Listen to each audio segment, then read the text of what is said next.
नाज़रीन गिरामी, अस्सलामु अलैकुम वरहमतुल्लाहि वबरकातुह। सीधी बात के इवनिंग प्राइम टाइम में आप लोगों का इस्तकबाल है। नाज़रीन, मैं अंसार अजीज़ नदवी आज की इवनिंग प्राइम टाइम में आप लोगों के सामने बहुत ही अहम तरीन ख़बरों पर तबसरा करने जा रहा हूँ। शाहीन बाग में 4 माह के बच्चे मोहम्मद के इंतकाल और सुमैदा जो कि 57 साल खातून थी, कलकत्ता में जो एहतिजाज के दौरान जिसकी मौत हुई, हम उन लोगों को आज याद करेंगे। कश्मीर गुज़िश्ता 6 महीनों से खामोश है। वहाँ के लोगों पर हो रही जुल्म व ज़्यादती को लेकर के ज़ाहिरा वसीम ने एक ट्वीट किया है और अपने दर्द को बांटा है, उस पर भी गुफ्तगू होगी। आज जामिया मिल्लिया के आसपास पे फिर एक मरतबा हिंदुत्ववादी लोगों ने गोली मारो सालों को के स्लोगन के साथ जमा हुए। हालात ख़राब होने के करीब थे, लेकिन पुलिस ने उनको मुंतशिर कर दिया। यानी कि पूरी तरह दादागिरी करने की कोशिश कर रहे हैं हिंदुत्व तंजीमों से वाबस्ता कारकुनान। इसके अलावा नाज़रीन, इस मरतबा पूरी तरह से सिख बरदरी के लोग शाहीन बाग के सपोर्ट के लिए सामने आ चुके हैं, हिफाजत करने का भी दावा कर रहे हैं। और पंजाब से भी बहुत सारे हमारे सिख बरदरी के किसान यूनियन से ताल्लुक़ रखने वाले लोगों ने आज जो है शाहीन बाग का दौरा किया है, वहाँ तक पहुँचे हैं। और भी बहुत सारी ख़बरें हैं जो आप लोगों के सामने रखना है। उससे पहले आप लोगों से दरख्वास्त है कि जिन लोगों ने हमारे चैनल को सब्सक्राइब नहीं किया, सब्सक्राइब कर लें। हमारी इन वीडियोस को दूसरों तक पहुंचाने में हमारी मदद करें और हमारे 1 मिलियन सब्सक्राइबर्स के दौड़ में आप भी शामिल हों, दीगर लोगों को भी शामिल करवाएं, सब्सक्राइबर्स बनाएं। इसके अलावा सीधी बात को हर तरह से ताउन करना आप लोगों की जिम्मेदारी है। मजबूत करने की आप लोगों की उम्मीद के साथ आगे बढ़ता हूँ, और वो ये है कि सबसे पहले हम आज बात करेंगे कश्मीर की। जी हाँ नाज़रीन, सीक्रेट सुपरस्टार और दी स्काई इज़ पिंक जैसी बॉलीवुड फिल्मों में काम करके शोहरत हासिल करने वाली और इस इंडस्ट्री को अलविदा कहने के बाद बहुत ज़्यादा ट्रोल किए जाने वाली ज़ाहिरा वसीम ने कश्मीर के मौजूदा हालात पर फिक्रमंदी का इजहार किया था। ज़ाहिरा वसीम का नाम ज़्यादातर हलकों में उस वक्त सामने आया था जब उसने बॉलीवुड को अपने पसंद से अलविदा कहने की बात कही थी, और इसका ताल्लुक चूँकि कश्मीर से है। उन्होंने इस सिलसिले में एक सोशल मीडिया पर पोस्ट की है जिसमें कई संगीन सवालात उठाए हैं।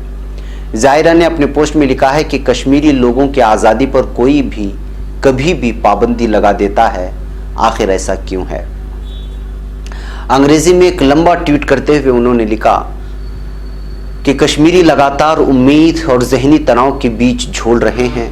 मायूसी और तकलीफ की जगह पर अमन का एक झूठ फैलाया जा रहा है। कश्मीरियों की आज़ादी पर कोई भी पाबंदी लगा सकता है। हमें ऐसे हालात में क्यों रखा जा रहा है जहां हम पर पाबंदियां हैं और हमें डिक्टेट किया जा रहा है। उन्होंने मज़ीद लिखा कि हमारी आवाज़ को दबा देना इतना आसान क्यों है। हमारे इजहार की आज़ादी पर पाबंदी लगाना आखिर इतना आसान क्यों है। हमें अपनी बात कहने और नज़रिया रखने की आज़ादी क्यों नहीं है। हमारे नज़रियात को सुने बगैर ही उन्हें बुरी तरह खारिज कर दिया जा रहा है। हम बगैर किसी खौफ और फिक्र के आम लोगों की तरह क्यों नहीं जी सकते। ज़ाहिरा आगे लिखती है कि जम्मू कश्मीर में कोई भी आकर पाबंदी लगा देता है। हमें ऐसी दुनिया में क्यों रहना है जहां हमारी ज़िंदगी और ख्वाहिश को कंट्रोल किया जाता है। ज़ाहिरा वसीम अपनी पोस्ट में इतना लिखने के बाद भी नहीं रुकती और आगे लिखती हैं कि कश्मीर की ज़िंदगी उम्र भर मुश्किलों, पाबंदियों और परेशानियों में गुजरती है। इसे इतना आम क्यों बना दिया गया है। ऐसे हज़ारों सवाल हमारे जहन में उठते हैं। हुकूमतें हमारे इन सवालों के जवाब तो दूर, उन्हें सुनना भी नहीं चाहती। हुकूमत हमारे अंदेशों पर रोक लगाने की थोड़ी सी भी कोशिश नहीं करती। अपनी पोस्ट में ज़ाहिरा वसीम ने मीडिया के किरदार पर भी सवाल उठाया है और लोगों को कश्मीर के हालात पर सवाल पूछने के लिए कहा। उन्होंने लिखा है कि मीडिया ने जो यहाँ के हालात के बारे में एक धुंधली तस्वीर बनाई है उस पर यकीन न करें। सवाल पूछें, हमारी आवाज़ों को चुप करवा दिया गया है और कब तक हम में से कोई भी नहीं जानता है। तो नाज़रीन, ये एक तस्वीर थी कश्मीर की जो इन दिनों वहाँ की है, और वाकई में हमने बारहा अपने प्राइम टाइम में वहाँ की ख़बरों को आप तक पहुँचाते यहाँ तक कि इतना आप लोगों के सामने वहाँ की हकीकत रखने की कोशिश की जितना हम तक पहुँचने की कोशिश हुई है या पहुँचाई जा रही। जाहिर सी बात है कि 6 महीनों तक जिन लोगों की सारी बुनियादी सहूलियात छीन ली गई हों, जिनको बोलने की आज़ादी ना हो, मीडिया से बोलने में डर महसूस होते हो, तो ऐसे हालात में आप महसूस कर सकते हैं कि कश्मीरी अपने ही शहर में, अपने ही इलाके और अपने ही मुल्क में किस तरह के डर और खौफ की ज़िंदगी बिता रहे हैं, और उनकी आवाज़ को आईन तक और दुनिया तक पहुंचाने वाला भी कोई नहीं है, और अगर कोई पहुंचाने की कोशिश भी करता है तो उसकी शक की निगाह से देखा जाता है। और सबसे अफसोसनाक बात यह है कि यूनाइटेड नेशन में, अक़वाम मुत्तहिदा में और दीगर कई जगहों पर जहाँ पे इस बात का दावा किया जाता है कि वहाँ इंसानी हुकूक़ की बात की जाती है, वहाँ पहुँचाने के बावजूद वो सारे के सारे ममालिक जो इस बात के दावेदार हैं कि वो इंसानी हुकूक़ की जो हिफाजत करते हैं, वो यहाँ कश्मीर में इंसानी हुकूक़ की पामाली होते देखकर भी खामोश बैठे हुए हैं, जो वाकई अफसोसनाक है। बहरकैफ नाज़रीन, ये कश्मीर की कहानी थी। आइए हम आगे बढ़ते हैं शाहीन बाग के एहतिजाजात की जानिब। और गुज़िश्ता 2-3 दिन के अंदर एक 4 माह का बच्चा और 57 साल सुमेदा इस वक्त शहादत इख्तियार किए हुए शहीद हो चुके हैं, उनकी हम बात करते हैं। और हम इस बात की उम्मीद भी लगाते हैं कि 4 साला मासूम मोहम्मद की जहां मौत ज़ुकाम और सीने में जकड़न की वजह से हुई, वहीं कलकत्ता के पार्क सर्कस मैदान में 26 दिनों तक धरना देने वाली सुमेदा ठंड का शिकार हुई, अस्पताल ले जाया गया, लेकिन वो वहां पर जाँ बहक हो गई। इन दोनों की शहादतें इंशाअल्लाह याद रखी जाएंगी, इस तरह की बात कही जा रही है।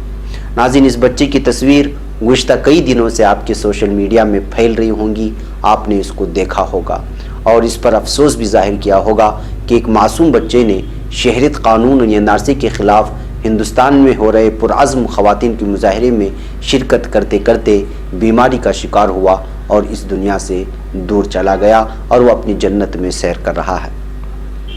ठंड और बारिश और मुख्तलिफ तरह के दबाव के बावजूद दिल्ली की शाहीन बाग और फिर पार्क सर्कस जो कि कलकत्ता मगरबी बंगाल में है, घंटाघर लखनऊ यूपी, सब्जी बाग पटना बिहार, मुंबई बाग मुंबई महाराष्ट्र जैसे मकामात पर गुज़िश्ता कई दिनों से, बल्कि इनके साथ कई और भी मकामात हैं जिनका हमने बारहा तस्करा किया है, लेकिन वहाँ गैर मुअय्यना मुद्दत तक धरना और मुजाहरा जारी है। देवबंद में भी इस तरह का जारी है, पटना में भी जारी है, और मुख्तलिफ इलाकों में, एक एक शहर में कई इलाकों में ख़वातीन धरने पर बैठी हुई हैं। सियाह कानून के ख़िलाफ़ ख़वातीन के पुरअमन मुजाहरे ने एक तारीख़ रकम करके रख दी है, और अब तक पूरे मुल्क में 2 शहादतें ऐसी सामने आई हैं जिन्हें कभी फरामोश नहीं किया जा सकेगा। दरअसल शहरियत कानून के ख़िलाफ़ मुजाहरों के दौरान पुलिस बर्बरियत और तशद्दुद की वजह से तो कई जानें तलफ हुई हैं, शहीद हुए हैं कई लोग। और यूपी की बात करें, कलकत्ता की, बल्कि बंगाल की बात करें तो, और इसके अलावा कर्नाटक के मंगलूर की बात करें तो बहुत सारे नौजवानों ने अपनी जान दे चुके हैं इस बिल की मुखालिफत में।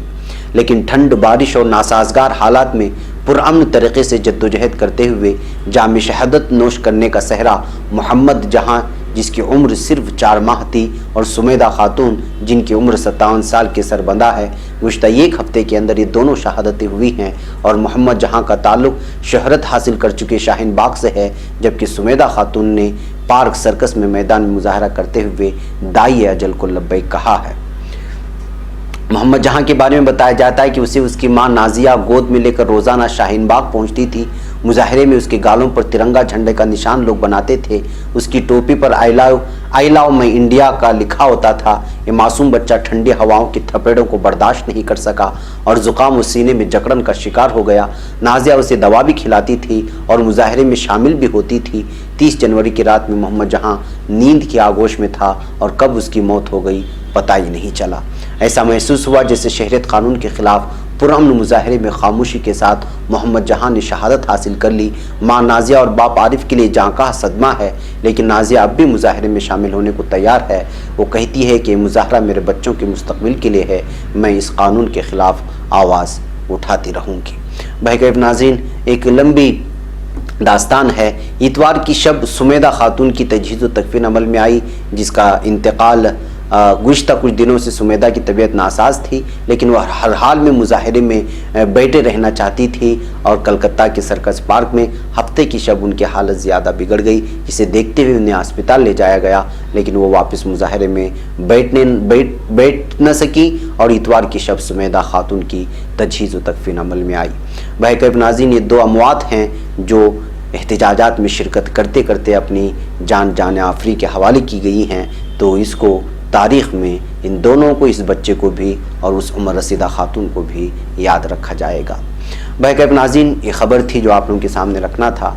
आइए अब हम बात करते हैं जामिया मिल्लिया को लेकर के हिंदुत्व तंजीमें किस तरह से नफ़रत फैलाने की कोशिश कर रहे हैं। ये वीडियोस आप देखें। आज दिन के औकात में लगभग दोपहर 2 बजे के बाद 12 बजे के करीब जो है यहाँ पर ये हिंदुत्ववादियों को झंडे तिरंगे उठाए हुए गोली मारे सालों को की आवाज़ें लगाते हुए, नारे लगाते हुए जामिया मिल्लिया के आसपास जमा होते हुए देखा गया। ये कुछ वीडियोस हैं, आप इसको देख कर के अंदाज़ा लगा सकते हैं कि किस तरह ये लोग जामिया मिल्लिया के तलबा के सामने आकर के जहाँ पे एहतिजाज चल रहा है वहाँ गुंडागर्दी करने की कोशिश की और मुख्तलिफ नारों के साथ, जिसमें नफ़रत है, अदावत है, दुश्मनी है, उसको बोल करके जो है अदावत भड़काने की और पुरअमन माहौल में खलल डालने की कोशिश की है। लेकिन पुलिस ने इनको वहाँ से हटा दिया है। ये वीडियो वहीं से आई हैं। आप इस वीडियोस को 1 मिनट देख लें, फिर हम आगे बढ़ते हैं।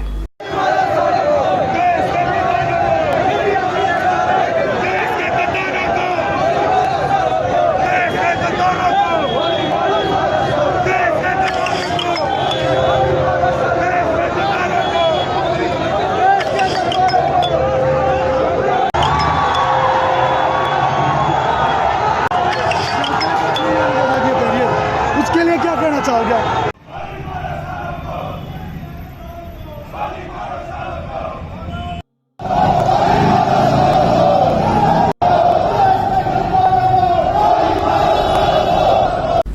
नाज़रीन, एक तरफ ये नफ़रत की वीडियोस थी जिसको आपने देखा और जामिया के तलबा के ख़िलाफ़ जो सीए के ख़िलाफ़ एहतिजाजात कर रहे हैं उनके ख़िलाफ़ जो है जमा होने की कोशिश की गई हिंदुत्व तंजीम कारकुनान की जानिब से। तो वहीं इस वक्त मेरे सामने एक वीडियो और आएगी, इस वीडियो को देखें। नफ़रत फैलाने की जगह उसी बड़ी सी बड़ी तादाद में इस वक्त तमाम धर्मों से ताल्लुक़ रखने वाले लोग और बिलख़ुसूस सिख बरादरी के लोग इस वक्त जो है शाहीन बाग का रुख कर रहे हैं सीए बिल के ख़िलाफ़ हो रहे अमन एहतिजाज में हिस्सा लेने के लिए। यानी यूँ समझिए कि इस वक्त वो लोग जो पूरी तरह से जिनके जहन में असबियत भरी हुई है वो इन एहतिजाजात को नाकाम करने की कोशिश कर रहे हैं, बल्कि पूरी दुनिया और पूरा भारत इस वक्त जान चुका है कि इस तहरीक में इस वक्त तमाम मज़ाहिब के लोग शरीक हो चुके हैं। इसको किसी भी तरह से तोड़ना चाहते हैं। ये सिख बरादरी के लोग हैं जो कि पंजाब के किसान यूनियन से ताल्लुक़ रखते हैं और ये सब के सब पैदल जो है इस वक्त शाहीन बाग में जाने के लिए और वहाँ के एहतिजाजात में शरीक होने के लिए पूरे नारों के साथ आ रहे हैं। नाज़रीन, वहीं पर शाहीन बाग को लेकर के नफ़रत फैलाने की कोशिश की गई, गोलीबारी हो गई, बहुत सारा हुआ। तो ये वीडियो आप सुने कि सिख बरादरी के लोग कैसे दावा कर रहे हैं कि अगर शाहीन बाग में या जो भी एहतिजाज हो रहा है सीए के ख़िलाफ़ पुरअमन, अगर उनके ख़िलाफ़ कोई कदम उठाते हैं तो सबसे पहले लाठी उन्हीं को लगेगी और वो उसकी हिफाजत के लिए मामूर हैं और हर जालिम जो जुल्म करेगा उसके ख़िलाफ़ वो खड़े रहेंगे। इस तरह ये सिख बरादरी के लोग जो है दावा कर रहे हैं। आप इनके बयान को यहाँ पर सुन सकते हैं।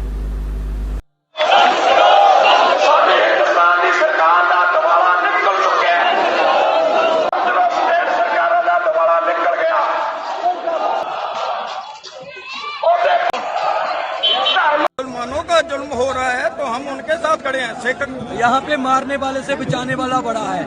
हम ये नहीं कहते हम बचाएंगे, लेकिन वाहिगुरु जी ने हमें जो हमारी ड्यूटी लगाई है कि हम हर एक मजलूम की रक्षा करेंगे। जिसके साथ भी जुल्म होगा हम उसके साथ खड़े हुए हैं, क्योंकि उनके ऊपर अगर लाठी चलेगी वो लाठी पहले हमें लगेगी, अगर उनके ऊपर गोली चलेगी तो वो गोली भी हम पे चलेगी। जिसके साथ खुदा होता है उसके साथ जीत चलती है। सही बात। और हमारे साथ खुदा, जीसस, वाहिगुरु, भगवान सब हैं, तो हमारी हार का कोई मतलब ही नहीं। इसके लिए श्री साहब साथ में हमारे साथ में लाए हैं हिफाजत के लिए। आप लोग ये श्री साहब है हमारे इन पर आएगा तो पहले हमसे इनको टकराना पड़ेगा, फिर हम हमारी बहनों को या जो बच्चे देखिए ये गीदड़ भक्तियां तो आती रहेंगी। ये लोग जो है फोटो सिर्फ कैमरे में बोल सकते हैं, लाइव बोल सकते हैं, यहाँ पर आके हमारी बहनों की तरह ये लोग हिम्मत नहीं कर सकते हैं। तो इसलिए आप लोग बेफिक्र रहिए, पूरा सिख समाज आपके साथ है, पूरे सिख भाई आपके साथ है। आप लोग यहाँ बैठिए, आपके साथ आपके साथ है और पंजाब से काफी सारी बसें भर के आप लोगों के लिए आ रही हैं। आप लोग टेंशन बिल्कुल मत लीजिए। नाज़रीन, एक और मैं आपको गुजरात के अहमदनगर से आई हुई एक तस्वीर, एक बोर्ड दिखाना चाहता हूँ। ये बोर्ड है अहमदनगर टाउन के करीब में, उससे मुजाफात में एक गांव है इसलाक। उस इसलाक में लगभग 2000 लोग रहते हैं, उनकी फैमिलीज रहती हैं, लेकिन इसमें एक भी घराना मुसलमानों का नहीं है।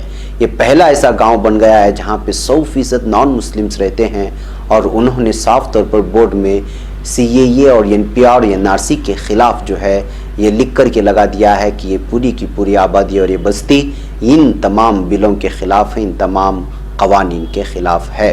तो अब वो लोग जो ये दावा कर रहे हैं कि जो है सिर्फ मुसलमान इस बिल के ख़िलाफ़ हैं, उन लोगों को समझ लेना चाहिए कि पूरी की पूरी बस्ती जिसमें 2000 लोग रहते हैं, पूरे के पूरे ख़ानदान, वो अपने गांव के बाहर ही पूरी तरह से साफ तौर पर लिख करके लगा दिया है कि यहाँ पर जो है CAA, NPR और NRC को जो है धुतकारा जाता है। उसको जो है हम लोग, बल्कि इन्होंने रिजोल्यूशन ही पास करके उसको जो है सामने लगा दिया है।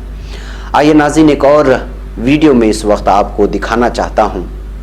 ये है अरविंद केजरीवाल।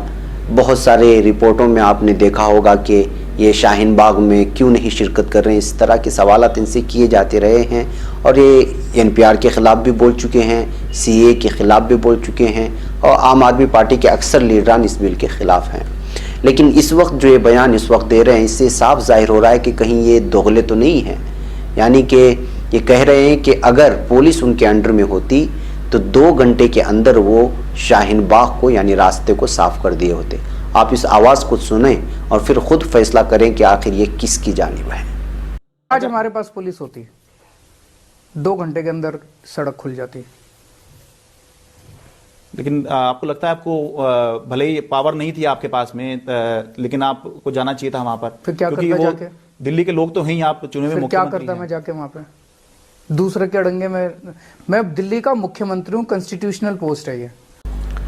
नाज़रीन, वही अरविंद केजरीवाल हैं जिनको एक न्यूज़ एंकर जब ये पूछता है, बल्कि एक सॉफ्ट हिंदुत्व सामने लाने की कोशिश की जा रही है अरविंद केजरीवाल की। हनुमान चालीसा इन्होंने कैमरे के सामने पढ़ा, हमको इससे कोई लेना देना नहीं है, पढ़ना चाहिए। जाहिर सी बात है कि हर आदमी, वो चाहे CM हो या PM हो, उसका किसी ना किसी धर्म से ताल्लुक़ होता है, और वो उसके अपने अंदरूनी अक़ीदतमंदी है, उसके अपने ख़यालात हैं, उसका अपना ईमान है।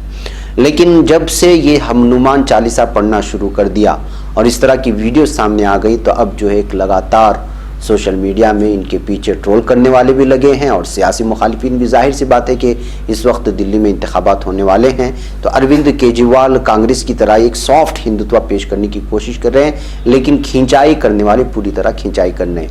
हनुमान चालीसा के इनके पढ़ने के बाद आज योगी आदित्यनाथ ने असदुद्दीन ओवैसी को लेकर के कह दिया कि आप देखेंगे अनकरीब अरविंद केजरीवाल के बाद जो है असदुद्दीन ओवैसी भी हनुमान चालीसा पढ़ता हुआ नजर आएगा, और हम ऐसा करके रहेंगे। ये आज दावा कर रहा था योगी आदित्यनाथ दिल्ली के एक इंतखाबी जो है एक हल्के में। तो जाहिर सी बात है कि जब ये एक लीडर इस तरह से जो है, जिसको ये दहशतगर्द कहा गया, पाकिस्तानी सपोर्टर कहा गया, न जाने क्या क्या अरविंद केजरीवाल को हालिया इंतखाबात में कहा गया। मैंने कल आपकी जो है आज के मॉर्निंग प्राइम टाइम में भी वो सारी हकीकत सामने रखी। तो एक तरफ ये है, दूसरी तरफ जो है आज ताज़ा दावा जो अरविंद केजरीवाल ने किया है कि अगर उनके पास 2 घंटे अगर पुलिस उनके अंडर में दे दी जाए या होती, तो जो है वो हटा देते। तो इससे एक किस्म की जो है एक दोगलापन सामने नज़र आ रहा है कि कौन किसकी जानिब है। एक तरफ CAA के ख़िलाफ़ बोल रहे हैं, दूसरी तरफ वही जो लोग ख़वातीन एहतिजाज के लिए बैठी हुई CAA के ख़िलाफ़ उनको हटाने की बात हो रहे हैं।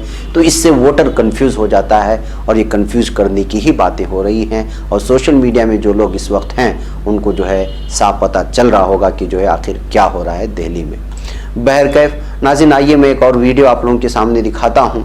ये वीडियो है इस वक्त दावणगिरी की, कर्नाटका के दावणगिरी की, और ये पुलिस यहाँ खड़ा है। पुलिस से जो बात कर रहे हैं वो दावणगिरी के ज़िला अफसर हैं। दरअसल एक खातून उनके पास आई थी, और वो काम वाली यानी कि किसी ऑफिस में आया का जॉब मांगने के लिए आई थी। शायद बातों बातों में उन्होंने जॉब ना देने की वजह से ख़ुदकुशी करने की बात कही थी, लेकिन इसी से नाराज़ दावणगेरे का ज़िला अफसर पुलिस को बुलाता है और कहता है कि जाओ उस औरत के ख़िलाफ़ जो है मुकदमा दर्ज करो, शिकायत दर्ज करो। एक गरीब खातून जो उनके पास गई अपने काम को लेकर के, अपनी मजबूरी को लेकर के, और काम ना मिलने के सिलसिले में उसकी अपनी सिचुएशन थी। हाँ, ये बात अलग है कि ख़ुदकुशी की धमकी देना गलत बात है, लेकिन इस तरह पुलिस को बुला करके उस औरत के ख़िलाफ़ शिकायत दर्ज करने को कहना और फिर पुलिस का जाना और ख़वातीन को ले जाना पुलिस में शिकायत दर्ज कराने के लिए, अब ये पूरे कर्नाटक में वायरल हो रही है, ये कहते हुए कि कोई आपके पास काम पूछने के लिए आता है तो आप उसके ख़िलाफ़ मुकदमा दर्ज करवा देते हैं। और कर्नाटक के हुकूमत से, जो कि बीजेपी हुकूमत है, उससे इस वक्त सवालात किए जा रहे हैं कि आपकी कैसी इंतज़ामिया है कि कोई गरीब औरत आपके पास काम पूछने के लिए आती है, सिफारिश करने के लिए आती है काम के लिए, और आप उसके ख़िलाफ़ FIR दर्ज करवाने के लिए कहते हैं। बहरकैफ नाज़रीन, आइए बिहार की जानिब बढ़ते हैं। बिहार में आप लोगों को मालूम होना चाहिए कि एक पर्चा, इम्तिहानी पर्चा लीक होने की खबर सामने आई है। तो उस वक्त जो है तलबा ने मुजाहरा किया, तो पुलिस उनके साथ किस तरह का बर्ताव कर रही है, ये पहले वीडियो देखें, फिर मैं आपको तफसीलात सुनाता हूँ।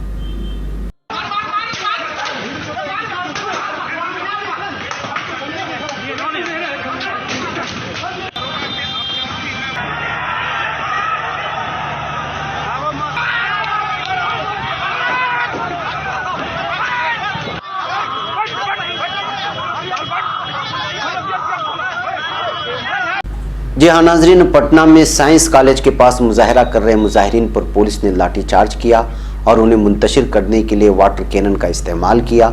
मुजाहरा कर रहे सभी लोग बिहार पुलिस इम्तिहान में शामिल हुए थे और इन सभी का इल्ज़ाम है कि इम्तिहान से कबल ही पेपर लीक हो गया था।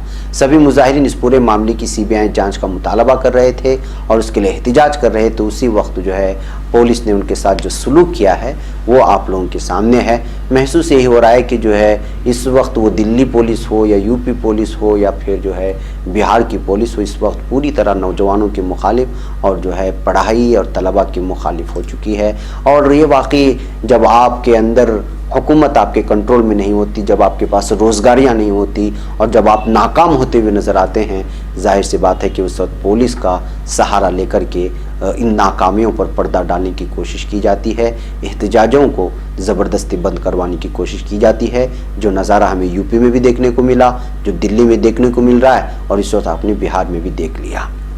बहरकैफ नाज़रीन, शाहीन बाग की तरह लखनऊ घंटाघर में भी ख़वातीन का एहतिजाज जारी है। जैसा कि आप जानते हैं वहाँ पर भी धमकियाँ मिल रही हैं ख़वातीन को। तो इस सिलसिले में एक शख्स को गिरफ़्तार करने का दावा किया जा रहा है। शहर तरमीमी क़ानून और NRC के ख़िलाफ़ गुज़श्ता 3 हफ्तों से लखनऊ के घंटाघर पर ख़वातीन का मुजाहरा जारी है। इस मुजाहरे में शामिल तहरीककारों पर हमला करने की धमकी गुज़श्ता दिनों सोशल मीडिया पर दी गई थी, जिसे पीर की रोज़ पुलिस ने गिरफ़्तार कर लिया है। बताया जा रहा है कि श्रवण शर्मा नामी शख्स ने अपनी पोस्ट में शहर तरमीमी क़ानून और NRC के खिलाफ घंटाघर पर हो रहे मुजाहरे में शामिल लोगों को निशाना बनाने की बात कही थी, यानी हमला करने की बात कही थी। दरअसल लखनऊ की तारीखी घंटाघर पर गुज़श्ता 17 दिनों से ख़वातीन पुरअमन मुजाहरा कर रही हैं। श्रवण शर्मा नामी शख्स ने गुज़श्ता 30 जनवरी को सोशल मीडिया पर डाले गए एक पोस्ट में घंटाघर पर हमला करने की धमकी दी थी। उसने अपने तबसरे में लिखा था कि उसके पास पिस्तौल का इंतजाम हो गया है और उसका निशाना घंटाघर है। इस पोस्ट के बाद लोग मुस्तैद नजर आने लगे थे और घंटाघर मुजाहरे के मुंतज़मीन इस बात का ख्याल रख रहे थे कि कोई नाखुशगवार वाक़या सरजद ना हो। बिलाखिर पुलिस ने इस वक्त श्रवण शर्मा को गिरफ्तार कर लिया है। वैसे नाज़रीन, ये कुछ अहम तरीन ख़बरें थी जो आप लोगों के सामने रखना था। और भी बहुत सारी ख़बरें हैं, इंशाअल्लाह शाम में ख़बरों के साथ भी पेश की जाएंगी और मॉर्निंग प्राइम टाइम में भी आपके सामने ख़बरें पेश की जाएंगी। तब तक के लिए इजाज़त दें। चलते चलते नाज़रीन, मुझे आपके सामने नबिया ख़ान की एक वीडियो आप लोगों के सामने रखना है। दरअसल आप लोगों को मालूम है कि इस वक्त जो एहतिजाजात जारी हैं उसको बंद होने नहीं देना है। और आज ही ये खबर सामने आई है कि जो है NRC का कोई भी बहस कहीं भी नहीं हुआ। इस तरह की जो है राज्यसभा में इस बात को पेश किया गया है हुकूमत की जानिब से। बहरकैफ वो जो भी अपने स्टेटमेंट दें, लेकिन हमें इस वक्त जब तक NPR और NRC और CA इन तमाम चीज़ों को जब तक जो है वापस ना लिया जाए, इस तहरीक को जो है बुझने नहीं दें बल्कि कमज़ोर भी पड़ने नहीं देना है। इसीलिए लोग अलग अलग शायरी भी कर रहे हैं, अपने अपने एतबार से सोशल मीडिया में उसको जो है आगे बढ़ाने की कोशिश कर रहे हैं। उसी में से एक नाम इस वक्त निकल करके आया है नबिया खान का, जो शायरी भी की हैं और पढ़ा भी है, और अपने ट्विटर हैंडल के ज़रिए से भी इस वीडियो को शेयर किया है। इसके अलावा यूट्यूब में भी शेयर किया है। ट्विटर हैंडल में जब वो शेयर किया गया तो मैंने महसूस किया कि हमारे ख़वातीन को और एहतिजाजियों को शायद ये मज़ीद उनके अंदर तक़वियत दे और ताकत दे। या आप नबिया खान के इस शायरी को सुने, किस अंदाज़ में उसको जो है तमाम धर्मों का लिहाज रखते हुए इस बात को पेश करने की कोशिश की है कि किस तरह इस वक्त ख़वातीन इनक़लाबी शक्ल इख्तियार कर चुके हैं। आप इस वीडियो को सुने, मुझे इजाज़त दें, दूसरों तक फैलाने की कोशिश करें, लिंक भी शेयर करें, इदारे को भी मजबूत करें। अस्सलामु अलैकुम वरहमतुल्लाहि वबरकातुहू।